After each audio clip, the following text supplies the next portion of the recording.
रहरी के तीन गो पत्ता तीनों का चना रे, रहरी के तीन गो पत्ता तीनों का चना रे। जीजा जी के तीन गो बहनी तीनों रंडी बाज है, जीजा जी के तीन गो बहनी तीनों रंडी बाज है। एगो घूमे अलिए गलिए एगो शहर बाजार है, एगो घूमे अलिए गलिए एगो शहर बाजार है। एगो बेतिया के रंडी महफिल में तैयार है, एगो बेतिया के रंडी महफिल में तैयार है। रहरी के तीन गो पाता तीनों का चना रे, रहरी के तीन गो पाता तीनों का चना रे।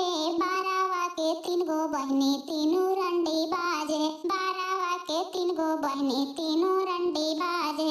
एगो घूमे अलिए गलिए एगो शहर बाजार है, एगो घूमे अलिए गलिए एगो शहर बाजार है।